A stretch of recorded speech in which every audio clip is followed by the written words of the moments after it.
무엇이든지 새로 개척하는 일은 쉽지 않습니다. 우리 역사 가운데도 새로운 길을 개척했던 수많은 사람들이 있습니다. 인류 역사 가운데도 달나라 길을 개척한 사람들도 있고, 한 나라의 길을 개척한 사람도 있고, 또 새로운 사업으로 길을 개척한 사람들도 있습니다.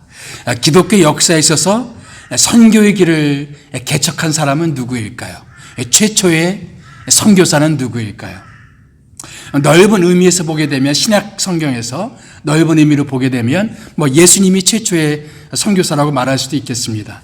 예수님께서 하늘에서 이 땅에 오신 것도 일종의 선교사라고 볼 수 있겠죠. 또 우리가 사도행전에서 보았을 때 빌립이 사마리아 지역으로 가서 말씀을 전한 것도 일종의 선교라 볼 수가 있고, 또 스데반의 순교로 인해서 흩어진 사람들이 나가서 복음을 전했다. 그래서 안디옥 교회도 생겼다. 이것도 일종의 선교라고 볼 수가 있겠습니다. 그러나 본격적인 선교는 아마도 사도 바울에 의해서 이루어졌다고 말할 수가 있겠습니다. 그런 의미에서 이 사도 바울은 기독교 최초의 선교사라고 말할 수가 있겠습니다. 선교의 길을 개척한 사람들이죠. 지난 시간에 우리는 예루살렘 교회와 안디옥 교회를 비교해서 보았습니다.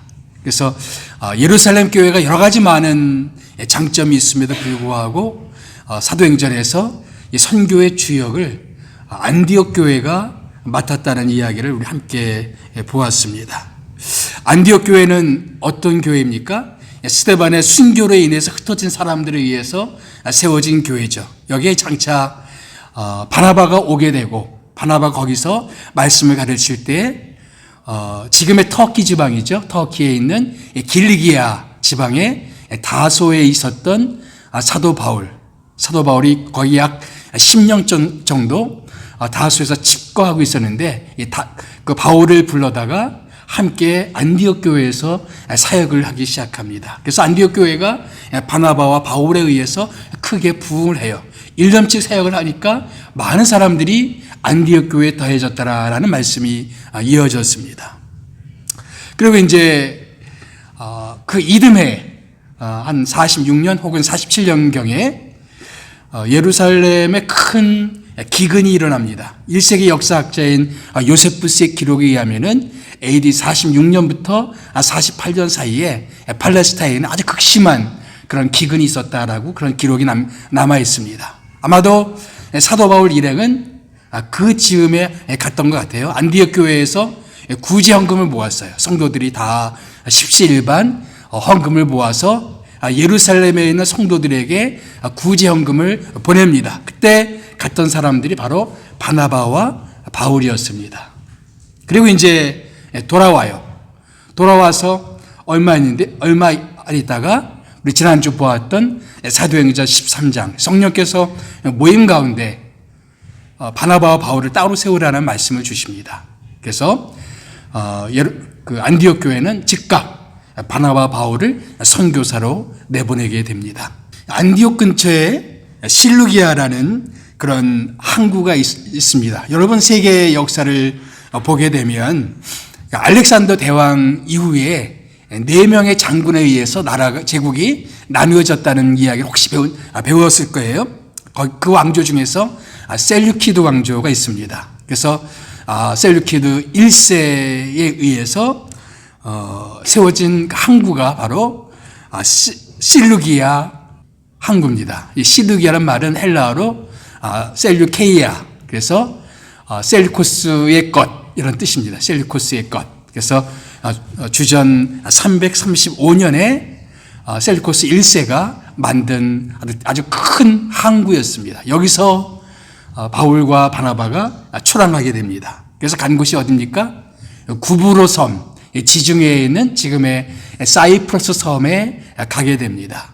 그래서 거기에 보면 살렘이라는 도시를 거쳐서 선교하고, 그 다음에 이어서 간 곳이 우리말로는 바보, 근데 파포스, 지금도 그 지명이 파포스. 여러분 그리스 신화의 아프로디테의 고향이 바로 이 파포스입니다. 이 사이프러스 섬에 있는 이 바보가 바로 아프로디테의 고향이었어요. 그래서 여기서 이제 말씀을 전하는데, 특별히 그 지방의 총독이었던 서기오 바울이라는 사람이 말씀에 관심을 갖게 됩니다. 그래서 말씀을 더 듣고 싶어 하는데 그 옆에 마법사 바 예수라는 사람이 있었어요. 아마도 이제 고대에는 점치는 사람들이 그런 통치자들 옆에서 자문 역할을 많이 하지 않습니까? 그래서 기룡 화복을 이렇게 점쳐주기도 하고 이렇게 해야 됩니다, 저렇게 해야 됩니다라는 그런 자문 역할을 아마 바 예수가 했던 것 같습니다. 그런데 이 서기오 바울이 말씀을 듣고자 하니까 이 바 예수가 방해를 하는 거예요. 그래서 바울 사도가 성령이 충만해서 내가 이렇게 방해하니까 내가 얼마 동안 앞을 보지 못하리라 예언을 했는데 정말 그 말대로 바 예수가 앞을 보지 못하는 일이 벌어졌어요. 이것을 지켜본 서기오 바울이 어떤 경외감에 의해서 하나님을 믿게 되고 예수를 영접합니다. 그리고 그 지역의 많은 사람들이 예수를 믿는 그런 역사들이 일어나게 됩니다. 이것이 1차 선교 여행 중에서 사이프러스 섬에서 이루어졌던 선교 역사였습니다. 거기서 더 나갑니다. 더 나간 곳이 이제 지금의 터키 지방입니다. 터키 지방에 있는 버가라는 곳에 가게 됩니다. 버가는 매우 큰 도시였어요. 그 당시만 해도 상당히 많은 사람들이 살고 있었고 무역이 활성화된 그런 도시였기 때문에 선교하기가 매우 좋은 그런 도시였습니다. 그런데 어찌된 일인지 사도 바울 일행은 이 버가에서는 선교 활동을 하지 않습니다. 갈라디아서에 보면 그 이유를 알 수가 있는데 이제 이 지역을 지나서 그 다음 가는 곳이 갈라디아 지방이거든요. 그래서 이제 갈라디아서를 보게 되면 이런 대목이 납니다. 내가 너희 가운데 있을 때에 육체의 약함으로 인해서 육체의 약함을 가지고 너희한테 가서 복음을 전했다. 육체적으로 매우 연약한 상태였다라고 말을 합니다. 그래서 학자들은 추정하기를 버가에 이르렀을 때에 사도 바울이 큰 병을 얻었을 것이다. 풍토병을 얻었을 것이다. 말라리아 같은 그런 큰 병을 얻어서 거기서 활동하기가 어려웠던 것이죠. 그래서 이 버가의 습하고 더운 그 지역을 빨리 벗어나야 되겠다. 그래서 그 다음 이동해야 될 곳이 비시디아 안디옥입니다. 비시디아 안디옥. 근데 거기는 해발 1200m 높이에 있는 높은 지역에 있는 그런 도시였어요. 그래서 거기까지 가야 되는데 이때 버가에서 누가 이탈하게 됐냐면은 사도 바울을 돕고 있던 마가라는 사람이 이탈을 해, 선교에서. 이 마가는 나중에 마가 복음을 쓴 사람이고 베드로와 동역도 했고 나중에 바울 사도와 동역을 했는데 아마 초신자일 때는 믿음이 그렇게 좋았던 것 같지가 않아요. 그래서 이제 비시디아 안디옥까지 가야 되는데 이 마가의 역할은 뭐냐면은 바울을 좀 도와주는 역할이었어요. 그래서 바울을 부축을 해서 그 앞에 비시디아 안독 해발 1200m가의 높이에 있는 그런 도시까지 가야 된다고 생각하니까 눈앞이 캄캄한 거겠죠. 더군다나 그 비시디아 안독까지 가려면은 큰 산맥을 하나 넘어야 됩니다. 해발 2000m가 넘는 타우루스 산맥을 넘어가야 됐어요. 그리고 그 비시디아 안독까지 가는 이 길을 세바티아 길이라고 그러는데 그 길은 예전부터 강도와 산적들이 많기로 소문난 곳이었습니다. 그래서 아마 마가가 겁이 났던 것 같아요. 그래서 도망가 버립니다. 나중에 바나바가 마가를 데리고 가자 그러니까 바울이 얼마나 서운했는지 나는 마가를 도저히 데려갈 수 없습니다. 싸울 정도로 아마 바울의 마음은 깊은 마음에 어떤 그런 괘씸한 마음, 서운한 마음이 있었던 것 같아요. 그래서 이제 아픈 몸을 이끌고 바나바와 바울은 비시디아 안디옥까지 가게 됩니다. 약 160km 정도 떨어진 그런 도시였어요. 그리고 높은 산을 지나가야 되는 길이었습니다. 아픈 몸을 이끌고 가기에는 매우 쉽지 않은 그런 여행길이었을 것입니다. 지금처럼 교통수단이 좋은 것이 아니라 도보로 걸어서 가야 되는 그런 길이었기 때문에 상당히 많은 그런 고생을 했을 것이라고 추정이 됩니다. 이 비시디아 안디옥은 셀루코스 1세가 만든 도시예요. 셀루코스 1세는 자기가 나라를 맡으면서 자기 아버지의 이름을 따서 자기가 통치하는 지역에 16개의 안디옥이라는 그런 도시를 만듭니다. 바울이 파송됐던 곳도 수리아 안디옥이죠. 수리아 안디옥이었고 지금 가고자 하는 것은 비시디아 지방의 안디옥이었습니다. 거기를 이제 가게 되는 것이죠. 바울은 선교를 하게 되면 보통 회당에 먼저 들어갑니다. 그래서 회당에는 어떤 관례가 있냐면은 보통 성경 말씀을 읽고 거기에 처음 온 사람들이라든가 누가 말씀을 전할 사람이 있으면 누구든지 와서 강연할 수 있는 그런 분위기였어요. 그래서 회당에 가면 사람들이 권하는 거죠. 말씀을 좀 해주시겠습니까? 그러면은 바울이 일어나서 말씀을 전하는 거죠. 그래서 사도행전 13장을 보게 되면 이 비시디아 안디옥에서 바울이 설교했던 내용이 그대로 나와 있습니다. 요점은 뭐냐면은 우리가 구원을 받는 것은 유대인들이 주장하는 것처럼 무슨 율법을 지킨다든지 십계명을 지킨다든지 그런 것으로 우리가 구원받을 수 있는 것이 아닙니다. 오직 예수님을 믿어야 구원받을 수 있고 예수 믿으면 유대인이든지 또 이방인이든지 누구든지 다 하나님의 자녀가 될 수 있습니다. 그런 내용의 설교를 사도행전 13장에서 전하게 됩니다. 그래서 많은 사람들이 믿었어요. 그 다음 주에 보니까 사도행전 13장의 표현에 의하면은 시민 거의 다가 바울의 설교를 듣기 위해서 모였다고 그랬습니다. 그럴 정도로 비시디아 안디옥에서의 바울의 선교는 많은 사람의 호응을 얻었습니다. 그런데 이것을 시기한 사람이 있었어요. 바로 유대인들이 이것을 시기했습니다. 그래서 사람을 선동해서 결국은 그 비시디아 안디옥에서 쫓겨나게 됩니다. 쫓겨나서 어디로 가게 되냐면은 이고니온이라는 곳에 가게 됩니다. 이고니온. 이고니온은 이 비시디아 안디옥에서 약 160km 떨어진 그런 지역이었어요. 상당히 먼 지역이고 비시디아 안디옥에서 이고니온까지 가려면은 산을 30개를 넘어가야 돼요. 그러니까 매우 험난한 길이었어요. 그래서 이 바나바 바울은 30개의 산을 넘어서 이고니온까지 가게 됩니다. 그래서 말씀을 또 여전히 회당에 가서 말씀을 전하는데 또 많은 사람들이 와서 복음의 말씀을 듣습니다. 그리고 많은 사람들이 허다한 무리가 믿습니다. 성경의 표현에 의하면 사도행전 14장에 나와 있는데 유대인과 헬라인 허다한 무리가 믿더라 이렇게 표현되어 있습니다. 거기서도 말씀에 많은 호응이 있었습니다. 결실이 있었어요. 그런데 거기서도 유대인들이 방해를 합니다. 그래서 심지어는 사도 바울을 돌로 치려고 했어요. 그래서 이들이 급하게 피시를 합니다.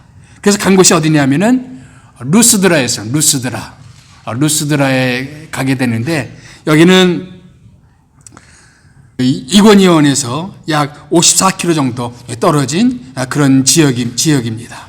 거기서 걷지 못하던 한 사람을 만나요. 날 때부터 걷지 못하던 사람인데 바울이 기도하니까 이 사람이 걷게 되는 놀라운 기적이 일어났습니다. 그래서 사람들이 눈이 휘둥그레졌어요. 그래서 뭐라고 외치냐면은 바울 일행을 보고 제우스다, 또 헤르메스다. 그래서 바나바를 제우스라 부르고 그리고 바울을 헤르메스라고 부르는 겁니다. 인간의 몸으로 신이 내려왔다. 그래서 헬라인들은 그 가장 섬기는 신들이 제우스, 헤르메스 이런 것 신들 아닙니까? 그래서 바나바를 제우스로 그리고 바울을 헤르메스라고 이렇게 말하게 됩니다. 바울이 극구 만류하죠. 나는 여러분과 똑같은 인간입니다. 내가 여기 와서 하는 일은 뭐냐면은 이 같은 헛된 우상을 섬기는 것을 여러분이 그만두고 천지의 주인 되신 창조주가 계시는데 그 하나님을 섬기라고 나는 여기 이곳에 온 것입니다. 라면서 복음을 전하게 됩니다.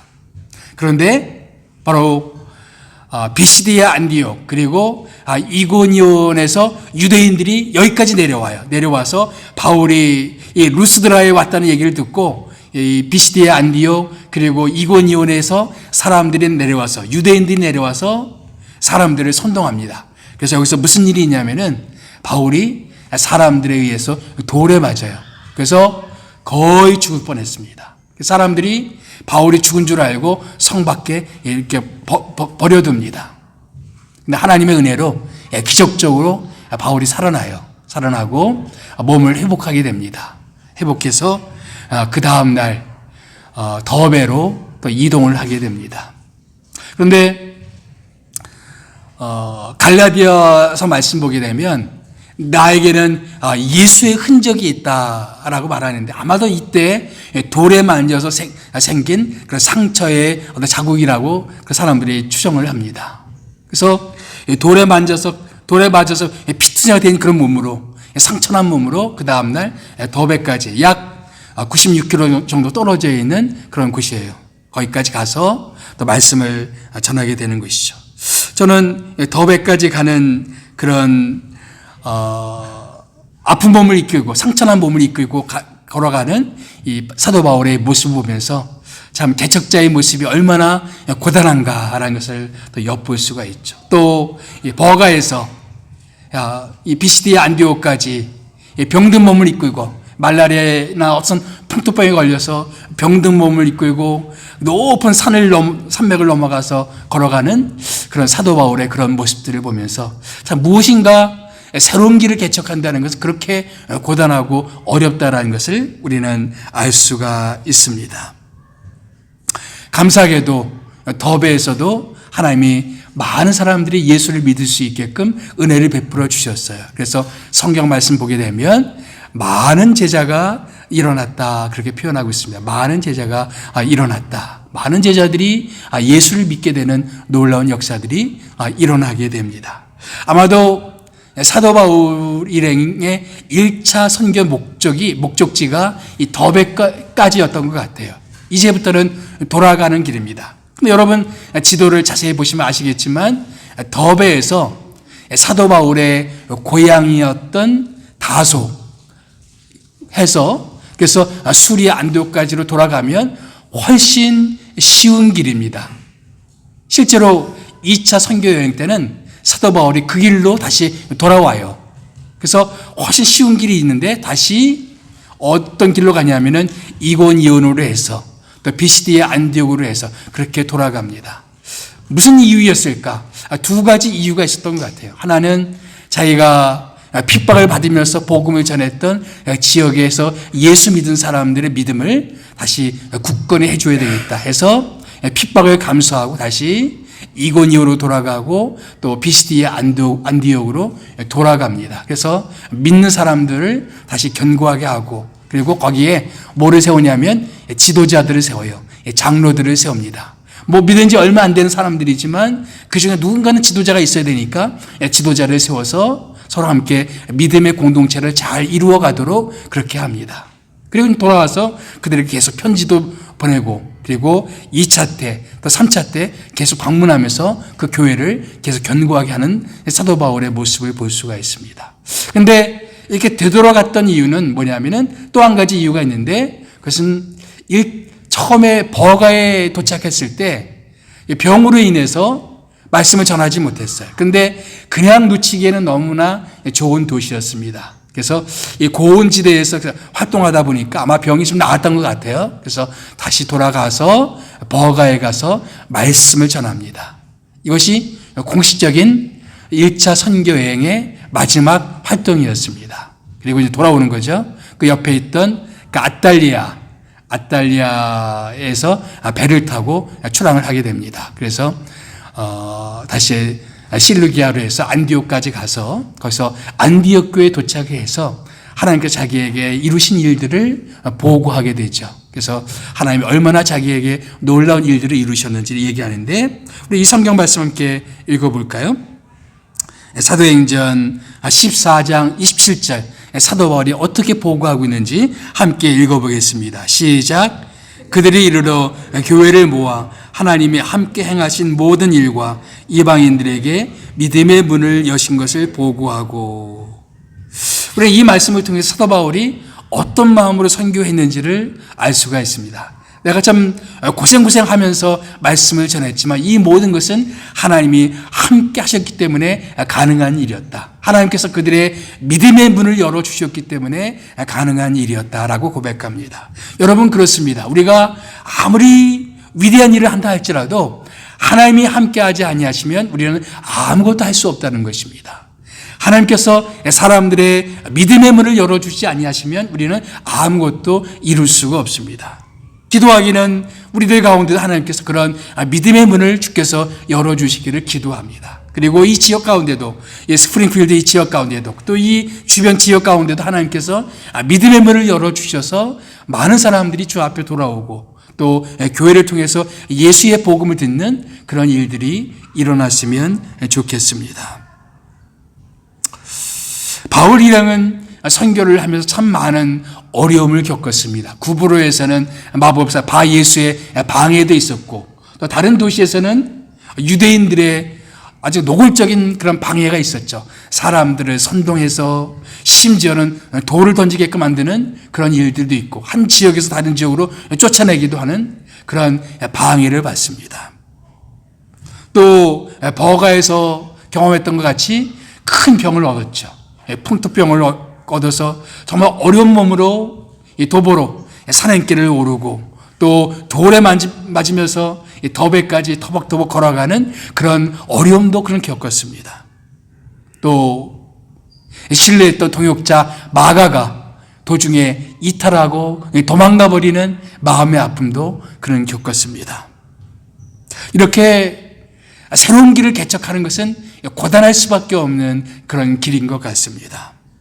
여러분, 예수님을 믿는 길도 정말 우리가 믿을 때는 은혜로 예수 믿지만 예수님을 따라가는 길에는 이런 고단한 일들이 많이 있을 수 있다는 거예요. 때로는 고난이 있고 어려운 일이 있고 우리가 감내하기 어려운 일들이 예수를 믿는 믿음 때문에 우리에게 찾아올 수가 있다라는 것입니다. 사도 바울도 그러했어요. 예수님께 대한 믿음을 가지고 이 복음을 전해야 되겠다. 그래서 1차 선교 여행을 하는데 가는 곳마다 그는 거기서 고난을 겪습니다. 나중에 사도 바울은 자기의 제자였던 디모데라는 사람에게 편지할 때 이런 말을 합니다. 너는 복음과 함께 고난을 받으라. 여러분, 예수 믿고 복음을 받아들이는 이 길은 고난을 피해 갈 수가 없습니다. 사도 바울도 복음을 전하면서 많은 고난을 겪었어요. 육체적인 질병도 겪고 사람들에게 실망하고 사람들의 배신도 경험하고 혹은 사람들의 방해, 사람들의 비판, 사람들의 공격도 받기도 하고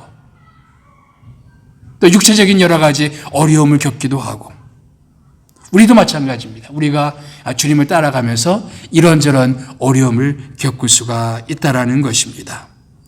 그러나 여러분, 우리가 인생을 살아가는 데 있어서 그저 더 넓은 집을 사고 더 좋은 직장을 가지고 그것이 우리 인생의 전부라면 우리 인생은 너무 작은 거예요. 사도 바울이 이런 고생을 하면서도 그것을 감내했던 이유가 뭘까요?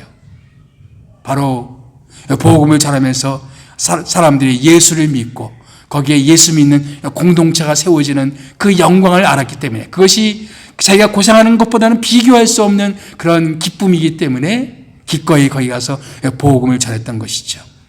여러분, 우리가 주님을 따라가는 길에 이런저런 어려움은 있을 수가 있어요. 그런데 정말 주님께서 주시는 어떤 기쁨이 있습니다. 내가 믿는 믿음을 내 친구에게 전했더니 그 친구가 예수를 믿고 변화되는 그 모습을 지켜보는 그런 기쁨. 예수를 전혀 모르던 사람들이 예수를 믿어서 그들의 가정이 새로워지는 그런 기쁨, 그것을 지켜보는 그런 기쁨, 이것은 그 어떤 것과도 비교할 수 없는 그런 기쁨이라는 것이죠. 사도 바울에게는 그런 보람과 기쁨이 있습니다. 자기를 통해서 하나님이 일하시는 것을 지켜보는 그런 기쁨. 여러분, 우리가 인생을 살아가면서 우리에게 가장 영광스러운 일은 뭘까요? 하나님이 나를 통해서 무엇인가를 하신다, 이거 아니겠습니까? 하나님이 이 땅 가운데 무엇을 하기 원하시는데 나를 통해서 무엇인가를 이루셔요. 하나님이 누군가를 구원하기 원하시는데 나를 통해서 그 사람을 구원하기를 원하세요. 그래서 그렇게 하나님의 일에 내가 쓰임받는다는 것, 이것만큼 영광스러운 일이 없겠죠. 그래서 사도 바울은 그 수많은 어려움이 있었음에도 불구하고 영광스러운 이 복음을 위해서 수고했던 것을 볼 수가 있죠. 자, 이제 사도 바울 일행은 선교를 다 마치고 본교회였던 안디옥 교회에 가게 됩니다. 그래서 거기서 사람들에게 보고도 하고 또 간증도 함께 나누죠. 그런데 얼마 후에 예루살렘에서 한 무리가 내려옵니다. 그리고 그들이 뭔가를 가르치는데 이게 문제가 됐습니다. 이 구절을 같이 한번 읽어볼까요? 사도행전 15장 1절 말씀입니다. 다 같이 시작. 어떤 사람들이 유대로부터 내려와서 형제들을 가르치되 너희가 모세의 법대로 할례를 받지 아니하면 능히 구원을 받지 못하리라 하니. 이것 때문에 바울과 이들 간에 깊은 논쟁과 다툼이 일어났다라고 성경에 기록되어 있습니다. 이것은 사도 바울이 이제까지 전해왔던 것과는 반대되는 내용입니다. 사도 바울은 오직 믿음으로만 구원받을 수 있다라고 얘기했어요. 근데 예루살렘에 내려온 사람들은 예수 믿는 것도 필요하지만 그러나 이방인들은 그래도 하나님의 백성이었던 유대인들과 같은 관습을 가져야 된다. 그래서 유대인들이 하고 있는 할례라든가 유대인들이 음식을 먹을 때 가리는 거라든가 이런 것들을 이방인들도 예수를 믿어야 되지만 유대인처럼 할례도 받고 그리고 유대인의 관습을 따라야 된다라고 주장하는 것입니다. 그렇지 않으면 진정한 하나님의 백성이 아니다라고 주장하는 거예요. 사도 바울은 용납할 수가 없었습니다. 그래서 그들과 깊은 다툼이 일어났어요. 그래서 이것이 거기서 해결이 안 됐어요. 그래서 안디옥 교회가 결정한 건 뭐냐면 그러면 좋다. 이것을 예루살렘에 있는 사도들에게 물어보자. 사도들은 이 문제에 대해서 어떻게 말하는지를 들어보자 해서 보낸 사람이 바울, 바나바와 함께 안디옥 교회에 있는 여러 사람들을 함께 보냅니다. 그래서 공식적인 예루살렘 교회의 입장이 무엇인지를 알려달라라고 내려가요. 그래서 쭉 내려갑니다. 그런데 이 즈음에 또 사도 바울은 무슨 얘기를 듣게 되냐면은 자기가 1차 선교 여행 때 선교했던 지역, 특별히 갈라디아 지방에서 거기서도 어떤 사람들이 이르러서 똑같은 안디옥 교회와 똑같은 일이 벌어지고 있다는 거예요. 사람들이 와서 예수 믿는 것만으로는 충분하지 않다. 유대인처럼 할례도 받아야 되고 율법도 지켜야 되고 그렇게 해야 진정한 하나님의 백성이 될 수가 있다. 그런 주장을 하는 거예요. 그래서 사도 바울이 예루살렘에 내려가기 전에 갈라디아서를 씁니다. 우리 성경에 보게 되면 로마서, 사도행전, 로마서 다음에 갈라디아서가 있죠. 이때 쓰여진 거예요. 그래서 사도 바울이 이 말씀을 듣고 그래서 이렇게 편지하죠. 갈라디아서 1장 6절 말씀 한번 같이 읽어봅시다. 시작. 그리스도의 은혜로 너희를 부르신 이를 이같이 속히 떠나 다른 복음을 따르는 것을 내가 이상하게 여기노라. 그러니까 지금 갈라디아 교회 가운데 이상한 기류가 벌어지고 있었어요. 어떤 사람들이 와서 예수 믿어도 좋지만 그거 플러스 뭔가가 필요하다. 그 유대인들처럼 할례를 받아야 된다. 유대인처럼 음식법을 지켜야 된다. 유대인처럼 어떤 정결법을 지켜야 된다라고 계속 말하는 거예요. 그래서 갈라디아 지방에 있던 사람들이 바울은 없으니까 그런가? 그럼 바울이 말했던 것과 좀 다르네. 그래 바울이 이상한가?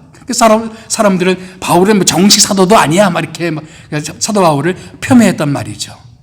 그래서 사도 바울은 안 되겠다 해서 갈라디아서를 쓴 겁니다. 쓰면서 아주 강경하게 이렇게 말을 합니다. 1장 7절, 8절 말씀입니다. 우리 다 같이 한번 읽어볼까요? 시작. 다른 복음은 없나니 다른 어떤 사람들이 너희를 교란하여 그리스도의 복음을 변하게 하려 함이라. 그러나 우리나 혹은 하늘로부터 온 천사라도 우리가 너희에게 전한 복음 외에 다른 복음을 전하면 저주를 받을지어다. 아주 강경하죠. 내가 전했던 복음, 우리가 전했던 복음, 오직 예수를 믿어야만 구원받을 수 있다는 이 복음 외에 다른 무엇을 더 해야 된다든지 할례를 받아야 된다든지 이런 복음을 전하는 것은 그런 복음은 없다는 겁니다. 복음은 하나다 이거예요. 오직 예수를 믿어야만 구원받을 수가 있다는 하나라는 것입니다.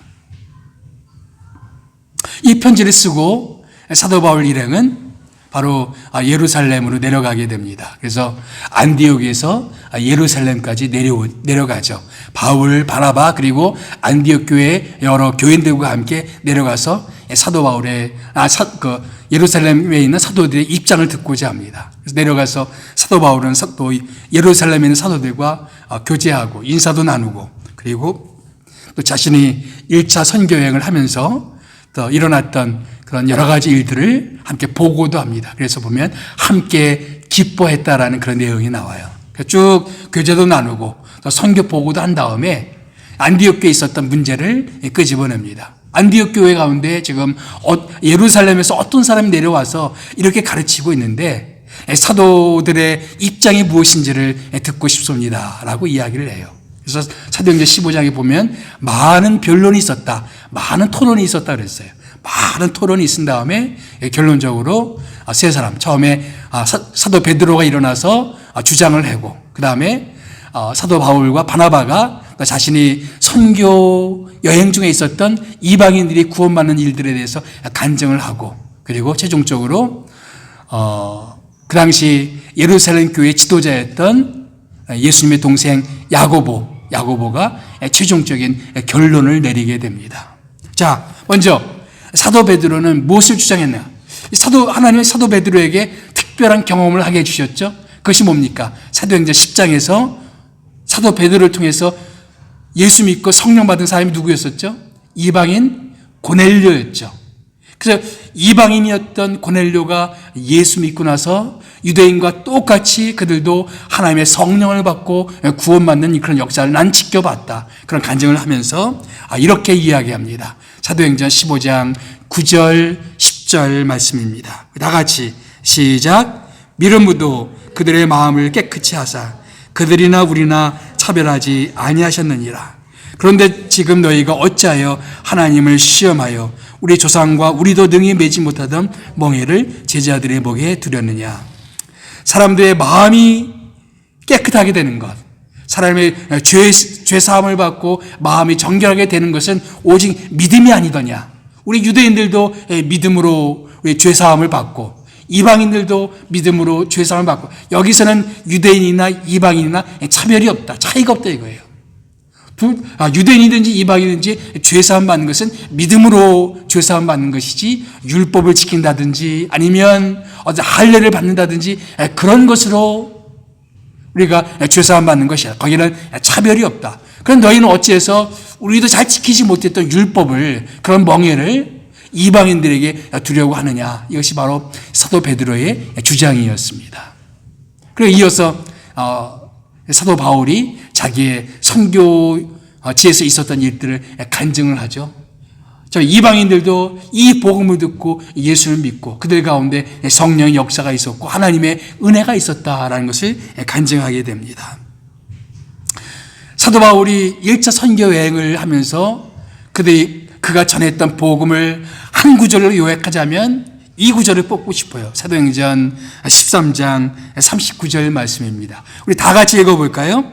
시작. 또 모세의 율법으로 너희가 의롭다 하심을 얻지 못하던 모든 일에도 이 사람을 힘입어 믿는 자마다 의롭다 하심을 얻는 이것이라.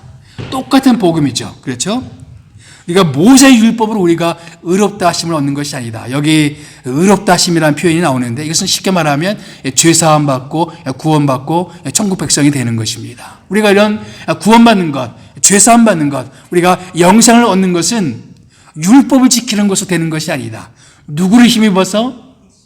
이 사람을 힘입어.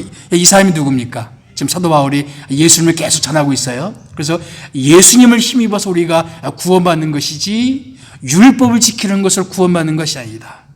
기독교의 복은 뭐냐? 오직 예수님을 통해서만 구원받을 수가 있다. 이것이 기독교의 복음이라는 겁니다. 그것이 사도 바울이 1차 선교여행 내내 전했던 그런 내용이었어요. 그래서 오직 믿음으로 우리가 구원받는 것이 아니냐. 이것을 기독교에서는 딱 한자로 뭐라고 말하냐면은 이신칭의, 믿음으로 의롭게 된다. 이신칭의. 나중에 종교 개혁이 일어나는데 그때도 이신칭의, 이 교리를 다시 회복한 거예요. 자꾸 중세 카톨릭이 믿음 외에 다른 많은 것들을 추구하니까 기독교 복음이 뭐냐? 오직 믿음으로만 구원받을 수가 있다. 그 어떤 것도 필요하지 않다. 이거였어요. 사도 바울이 갈라디아 편지 보냈다고 그랬죠. 거기서 갈라디아서의 모든 성경 구절을 한 구절로 요약하자면 갈라디아서 2장 16절 말씀입니다. 다 같이 한번 읽어볼까요? 시작. 사람이 의롭게 되는 것은 율법의 행위로 말미암음이 아니요 오직 예수 그리스도를 믿음으로 말미암는 줄 알므로 우리도 그리스도 예수를 믿나니 율법의 행위로서 의롭다함을 얻을 육체가 없느니라. 사람이 의롭게 되는 것은, 구원받고 죄사함 받는 것은 율법을 지키는 것으로 되는 것이 똑같은 메시지를 계속 전하고 있죠. 우리가 십계명을 지키는 것으로, 우리 교회 다니는 것으로, 설교 말씀 듣는 것, 이런 것으로 우리가 구원받는 것이 아니다 이거죠. 진정 예수님을 내 마음속에 믿고 예수를 내 마음속에 받아들이는 그런 믿음으로만 우리가 구원받는 것이지, 이런 교회 활동, 종교 활동, 봉사 활동 혹은 성경 말씀을 지키는 것, 이런 것으로 우리가 구원받을 수 있는 것이 아니다. 오직 믿음으로만 우리는 구원받는다. 율법의 행위로 무슨 말씀을 지키려고, 성경 말씀을 지키려고 하는 이런 것으로 구원받을 수 있는 사람은 아무도 없다라고 말하고 있습니다. 기독교의 복음은 단 한 가지예요. 오직 예수를 믿음으로 구원받는다. 이신칭의입니다. 여러분, 우리가 잘 생각하셔야 돼요. 우리가 교회 생활을 하는 것으로 구원받는 것이 아닙니다. 우리가 천국 가는 것은 우리가 교회에서 열심히 봉사했기 때문에 우리가 천국 갈 수 있는 것이 아닙니다. 우리가 천국 백성이 될 수 있는 유일한 길은 내가 개인적으로 예수님을 믿었는가 하는 겁니다. 내 마음속에 정말 나와 예수님과의 인격적인 만남이 있었는가?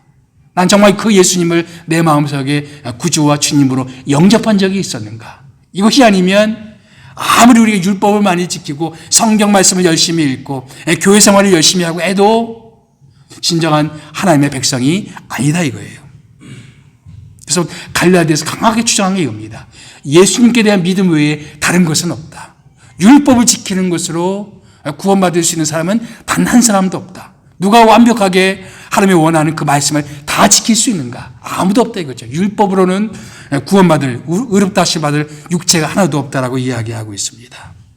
그래서 사도 바울은 그렇게 간증하는 겁니다. 나는 이 복음을 전했다. 바로 오직 예수님을 믿는 믿음으로만 구원받을 수 있다는 이 복음을 전했고, 내 선교지에서 유대인뿐만 아니라 많은 이방인들이 이 복음을 믿고 그들도 하나님의 백성이 되는 것을 내 눈으로 지켜봤다. 이런 간증을 예루살렘 총회에서 한 것이죠. 자, 베드로, 바울 다음에 이제 예루살렘 교회 지도자였던 야고보가 결론을 내립니다. 자, 그 결론은 어떻게 내렸냐? 두 가지를 제안해요. 사도행전 15장 19절 말씀 보면 두 가지를 볼 수가 있는데, 다 같이 읽어봅시다. 시작. 그러므로 내 의견에는 이방인 중에서 하나님께 돌아오는 자들을 괴롭게 하지 말고 다만 우상의 더러운 것과 음행과 목매어 죽인 것과 피를 멀리하라고 편지하는 것이 옳으니. 첫째는 뭐냐면은 이방인들 중에서 예수 믿은 사람들, 그들을 더 이상 이런 문제로 괴롭히지 말자. 할례를 받아야 된다든지 유대인처럼 되어야 된다든지 뭔가 이렇게 유대인의 음식법을 지켜야 되는 이런 것으로 더 이상 그들을 괴롭히지 말자. 오직 믿음으로만 충분하다. 사도 바울이, 아니 베드로가 여기에서 말했듯이 이것은 바로 성경 말씀이 쭉 말해왔던 거예요. 그러면서 성경 말씀도 쭉 인용합니다. 구약 성경 말씀을 쭉 인용하면서 오직 믿음으로만 구원받을 수 있다는 것들을 쭉 인용을 합니다. 사도 야고보의 결론도 똑같았어요. 믿음 외에는 아무것도 필요 없다. 그들은 오직 믿음으로만 하나님의 백성이 되는 것이다. 그래서 이방 신자들을 더 이상 이런 것들로 괴롭히지 말자. 이것이 예루살렘 총회의 결정 사항이었어요. 또 한 가지는 뭐냐면, 그러나 이방 신자들도 유대인들과 함께 교회 생활을 할 때 유대인들은 유대인들의 관습이 있기 때문에 유대인들의 관습을 존중해 줄 필요가 있다. 그래서 그들이 아주 혐오스럽게 생각하는 것, 우상에게 바친 제물을 먹는다든지 혹은 목매어 죽인 것을 먹는다든지 혹은 핏째 먹는다든지 이런 것들은 유대인들이 아주 혐오스럽게 생각하는 것들인데, 이방 신자들도 우리 유대 신자들을 배려해서 그런 것들은 삼가해 주면 좋겠다. 그래서 교회 공동체는 믿음을 지키면서도 그러나 상대방을 배려할 줄 아는 그런 사랑의 공동체가 되어야 된다. 이것이 예루살렘 총회의 결정 사항이었습니다. 이것은 기독교 역사에서 교회들이 내렸던 수많은 회의와 수많은 결정들 중에서 가장 중요한 결정 사항이었습니다. 우리가 하나님의 백성이 되는 것은, 죄사함 받고 구원받는 것은 그 어떤 것으로도 되는 것이 아니다. 오직 예수님께 대한 믿음으로만 우리는 구원받는 것이다. 이것이 기독교 복음입니다. 여러분이 교회 생활하면서 믿어야 될 단 한 가지 유일한 그런 한 가지를 붙들려고 그런다면 이 사항입니다. 우리는 오직 예수님을 통해서만 구원받을 수가 있다. 그 예수님은 내 인생의 구세주가 되시는가? 그 예수님은 내 인생의 왕이 되시는가? 나는 그 예수님을 정말 믿었는가? 그 믿음 외에 다른 것들은 더해질 수가 없다. 존 스토트라는 사람은 기독교 복음을 이렇게 수학 공식으로 얘기했습니다. 복음 equal only Jesus. 그리고 다른 복음 혹은 이단은 Christ 플러스 알파. 다른 복음은 예수님 외에 뭔가 다른 것들 자꾸 요구한단 말이죠. 너 뭐 헌금 생활도 잘해야지, 교회 생활도 잘해야지, 뭐 성경도 많이 읽어야지, 11조도 해야지, 뭐 착하게 살아야지, 양심에 거리끼는 일이 없어야지. 아니요. 우리가 우리가 예수님한테 구원받는 길은 단 한 가지입니다. 오직 예수님을 내 마음속에 믿는 것. 이거 한 가지라는 거예요. 이것이 바로 사도행전 13장, 14장, 15장에 거쳐서 그들이 치열하게 싸웠던 내용이었습니다. 우리는 무엇을 지켜야 되는가? 우리는 무엇을 붙들어야 되는가? 우리는 오직 예수님의 십자가의 복음, 우리는 오직 예수님을 통해서만 구원받을 수가 있다. 만약 우리가 다른 것을 이야기한다면 사람들은 그것을 자랑하기 시작할 거예요. 나는 할례를 받았다. 나는 율법을 이렇게 잘 지킨다. 나는 교회를 이렇게 열심히 봉사한다. 나는 한 번도 주일 성수를 빠진 적이 없다. 나는 헌금 생활을 잘한다. 맨날 자기가 했던 것들을 자랑할 거예요. 그러나 우리는 자랑할 게 아무것도 없습니다. 우리가 구원받는 것은 단 한 가지예요. 오직 예수님을 믿음으로 우리는 구원을 받습니다. 우리는 모두 죄인들이죠. 그런 죄인된 우리들이 구원받을 수 있는 유일한 소망, 유일한 희망은 나는 그 예수를 내 마음속에 받아들였는가. 기도하겠습니다.